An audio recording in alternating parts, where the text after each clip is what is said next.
नमस्कार दोस्तों, Friday story telling में आपका स्वागत है। क्योंकि शॉर्ट्स में भी आप पितृपक्ष से रिलेटेड स्टोरी सुन रहे हो। फ्राइडे की स्टोरी लॉन्ग है क्योंकि ये ट्रू स्टोरी है। इसमें हाँ बिल्कुल थोड़ा सा मैंने अपना एडिशन किया है और जो मैं आपको बताऊंगी।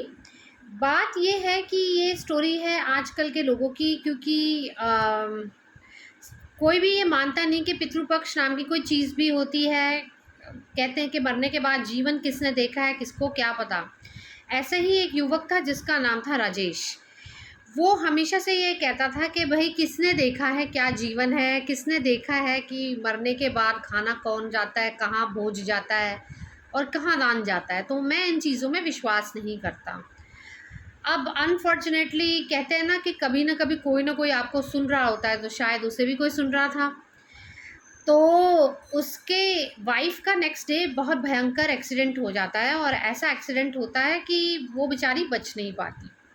राजेश बिल्कुल टूट जाता है और हैरान परेशान रह जाता है। उसकी दुनिया हिल जाती है, उसको समझ में नहीं आता कि उसके साथ हुआ क्या है।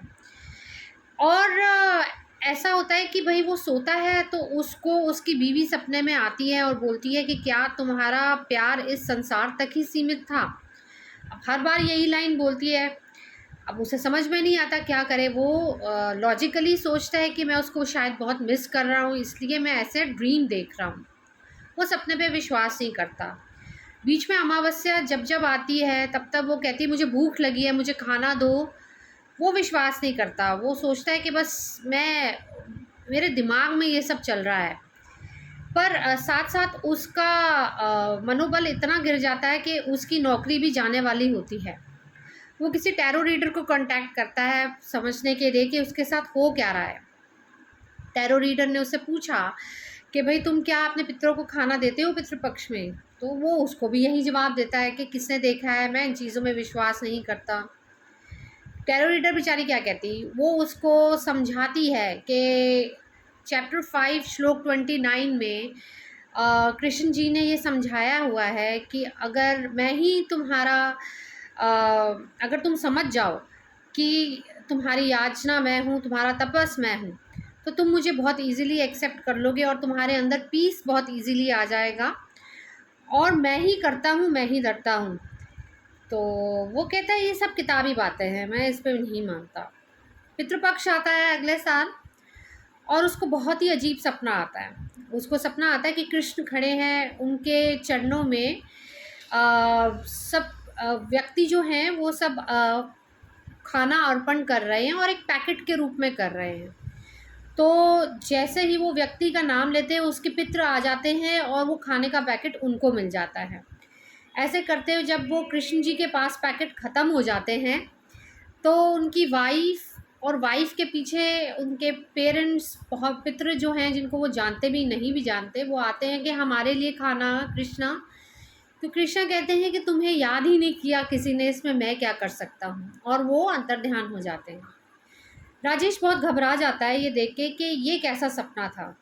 वो फिर से उस टैरो रीडर को कांटेक्ट करता है और टैरो रीडर उसको ये कहती है चाहे आप जानते हैं, चाहे नोन अननोन, आप पूरे पितृपक्ष में ही आप दान करेंगे, रोज़ अपने पितरों को याद करेंगे और उनसे माफ़ी मांगेंगे और अपनी पत्नी का भी श्राद्ध करेंगे। और ये ज़रूरी है, अगर आप करेंगे तो आप देखेंगे कि फ़र्क कितना पड़ता है। तो इस बार वो बात मान जाता है और उसको वो ये महसूस करता है कि धीरे धीरे उसको ऐसे सपने आने बंद हो जाते हैं और उसको गहरी नींद आने लगती है। यही नहीं कि उसको एक बड़ी कंपनी से कॉल आता है जो उसे ज़्यादा सैलरी पे कर रही होती है जो वो सैलरी अर्न कर रहा होता है।